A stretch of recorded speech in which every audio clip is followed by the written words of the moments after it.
இல்லை அந்த வீடியோவில் எந்த ஒரு கேமராவும் இல்லை, அந்த மாதிரி அந்த கமெண்ட்ஸ்லாம் பார்த்தீங்களா நீங்கள்? அதில் நிறைய இருக்குது அந்த வீடியோவில். கேமரா கிடையாது, ஷூட் மாதிரி தெரியல, அது ரியலாக நடந்த மாதிரிலாம் புகார் வைக்கிறேன். சம்பந்தப்பட்ட வீடியோன்னு சொல்றேன், அது ஷூட் கிடையாது. ஷூட்டுக்காக ஒரு டெஸ்ட் வீடியோ எடுக்கிறதுக்காக நாங்க ட்ரை பண்ணோம். சோ அப்ப நான் வந்து மதுரையில இருந்ததுனால என்ன அவரே ஷூட் பண்ணி அனுப்ப சொன்னேன். சோ அது ஒரு கிட்டத்தட்ட சொல்லணும், அப்ப எங்க 2 பேருக்கு நிச்சயம் இருந்தது. எங்களுக்கு கல்யாணம் ஆகாத அந்த டைம். அந்த வீட்டுல ஆக்சுவலா நான் தான் கூட்டியிருந்தேன்.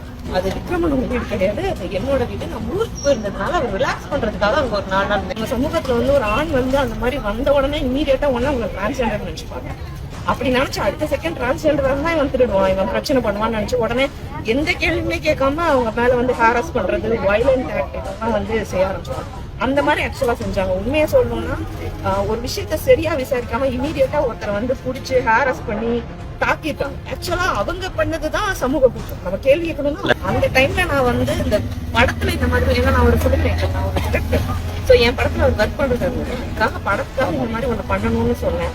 அப்ப வந்து அவர் வந்து தயங்குவாரா அப்படிங்கிறதுக்காக அதை இப்ப நீங்க ஷூட் பண்ணி எனக்கு அனுப்புங்க, நீங்க இப்ப ஸ்கிரீன்ல அப்படி நடிப்பீங்கன்னா இப்ப நீங்க பண்ண முடியுமா, பண்ணி காட்டுங்கன்னு சொன்னேன். ஸோ அதுக்காக அவர் வந்து பண்ண ட்ரை பண்ணாரு. நான் சும்மா விளையாட்டா சொன்ன விஷயம்.